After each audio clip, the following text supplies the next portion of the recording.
Utility store پر بہترین انتظامات کیے گئے ہیں۔ رمضان ریلیف پیکیج کے تحت ایشیا کی قیمت بازار سے 30% کم ہے۔ بازار کی نسبت آٹا 70 روپے اور گھی 100 روپے فی کلو سستا ہے۔ پیکیج کے تحت چاول، دال، چینی وغیرہ کے ریٹس میں 30% کمی کی گئی ہے۔ 1200 موبائل پوائنٹس اور 300 مستقل پیکیج ریلیف مراکز قائم کیے۔ بے نظیر انکم سپورٹ پروگرام کے تحت مستحقین کو سستی اشیاء فراہم کی جا رہی ہیں۔ وزیراعظم محمد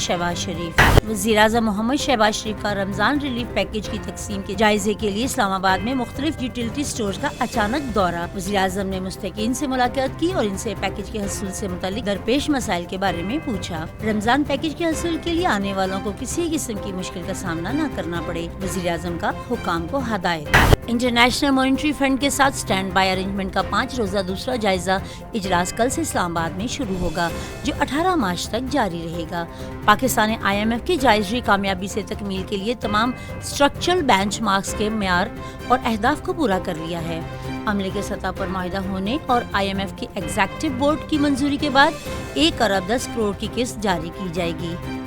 PTI ملک کو نقصان پہنچا رہی ہے۔ PTI کی طرف سے یورپی یونین کو کہا گیا ہے کہ پاکستان کے GSP پلس اسٹیٹس واپس لیا جائے۔ GSP پلس اسٹیٹس واپس لینے کا مطالبہ پاکستان پر حملہ ہے۔ یہی لوگ پہلے IMF کو بھی خط لکھ چکے ہیں۔ کچھ سیاسی عناصر ہیں جو سیاست کی خاطر ریاست کو نقصان پہنچا رہے ہیں۔ یہ لوگ معیشت کو بٹھانے کے لیے پہلے اقدامات کر چکے۔ وفاقی وزیر اطلاعات عطا اللہ تارڑ کی اسلام آباد میں پریس کانفرنس۔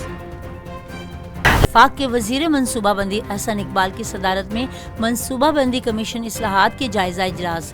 بہترین صلاحیتوں اور تجربے کے حامل افراد کو ترقیاتی عمل کی منصوبہ بندی میں شراکت ناگزیر ہے۔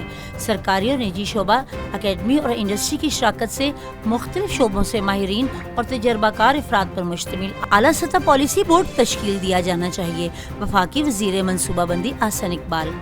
وزیر اعلیٰ پنجاب مریم نواز کی زیر صدارت اعلیٰ سطح کا اجلاس۔ صوبائی سیکرٹری سیاحت کی ٹورزم اور مذہبی صحت کے بارے میں بریفنگ۔ وزیر اعلیٰ مریم نواز شریف نے 7 روز میں جامع پنجاب ٹورزم پلان طلب کر لیا۔ پنجاب میں وفاقی میلہ بنانے کی تجویز پر اتفاق۔ وزیر اعلیٰ مریم نواز شریف سے منظوری دے دی۔